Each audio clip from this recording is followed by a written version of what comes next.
I remember younger when I was like in my 30s, I used to like choke in my sleep, and then that went away.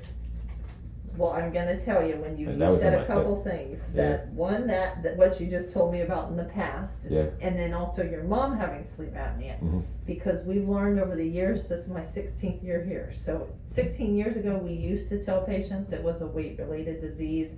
You lose a certain amount of weight, your apnea index might go down this far. We don't say that at all anymore. So we've learned over the years the structure of our jaw, our tongue, and how wide the back of the airway is.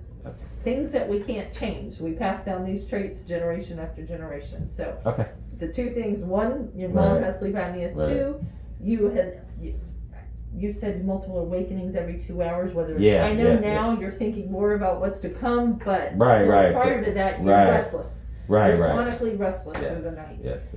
The brain, I always say the brain controls the bladder.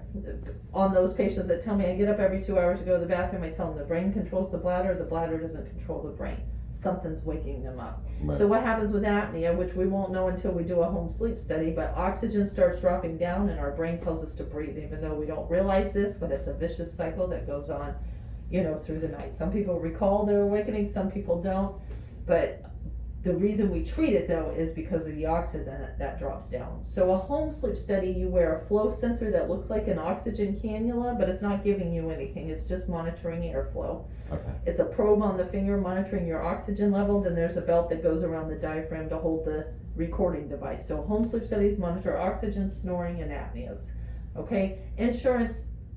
Lab studies aren't even happening yet. I think in the next probably 2 weeks, maybe the sleep labs are going to be opening back up. We'll see what happens with the world with it opening back up slightly this week. But insurance typically wants home sleep studies. It's a third of the cost to them compared to doing a lab study. But if you're agreeable, we'll proceed with go ahead and do.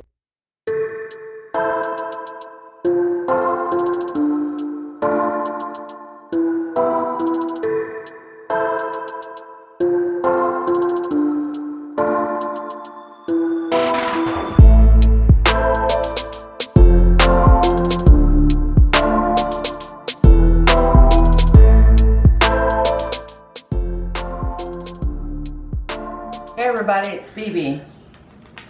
The cameraman had to do his sleep apnea home study.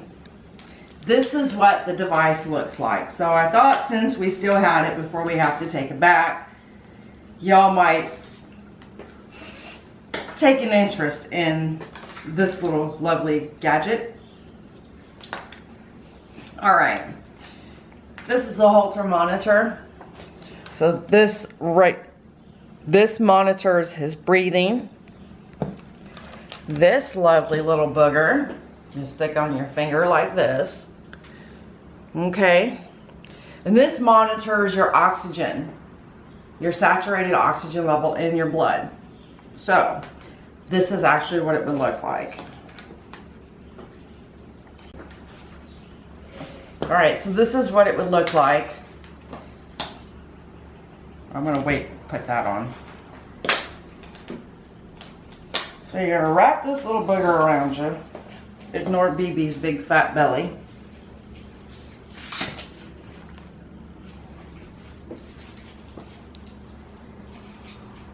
Because you have to sleep with this little monster on you.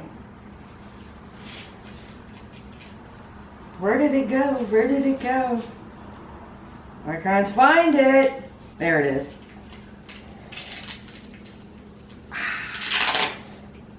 Alright, so. When I need this thing to stick like nobody's business.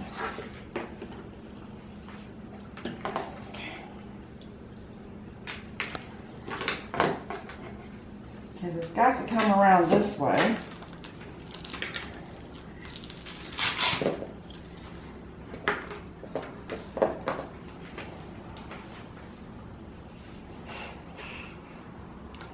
And this hooks up here.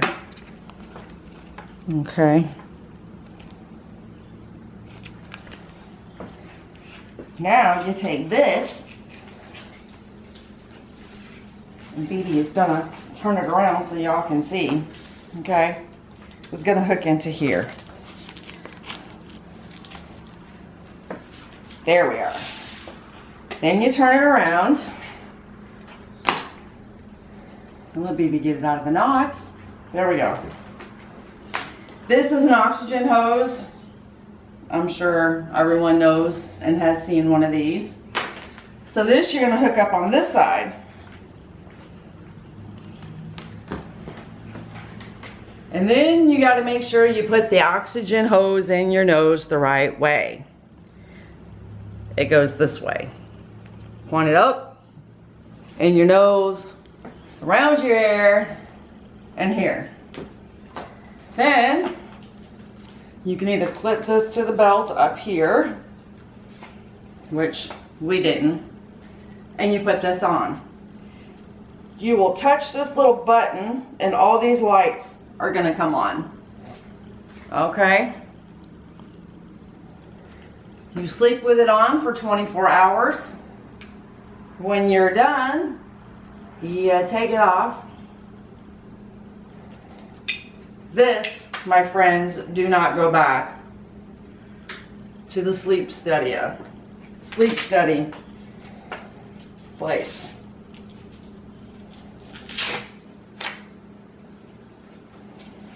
Okay, another thing I wanted to say. These are nice and they are convenient, but it does not matter if you are at home or you actually go to a sleep study lab. Once you are hooked up with all of this stuff, I will tell you from experience, you're going to have a hard time sleeping because subconsciously you know you've got wires all around you. For me, I was subconscious about it, so I slept, but it wasn't a sound sleep because I know every time I rolled over, this and this was coming with me. So you may not get a good night's sleep the night that you are wearing one of these, but you have to look at it this way. This little machine could save your life. Sleep apnea, if you have it, can damage your heart and you can die. So, do not be afraid, people, to go get a sleep study done. It's for the best of your interest. So, I just wanted to show you what a sleep study application looks like. All the little devices. It's not that bad. My dear cameraman was much luckier than I, because if I'm not mistaken, the one that I did, I didn't have my heart monitor done prior to this, and I think I had to also wear electrodes. But even if you go to a sleep study lab, they're going to hook you up to heart monitors to make sure that they're watching everything. But again, hopefully this is helpful. This little video will be helpful. So some people that are afraid of doing a sleep study won't be afraid to ask to get it done. All right, also, that little device, once you shut it off, you can't turn it back on in the morning because it saves all of your information in a little bitty black box. That's why I didn't want to turn it on for y'all, because he's already done it. So, your doctor will get all your information within a matter of days. Until then, stay safe. See ya.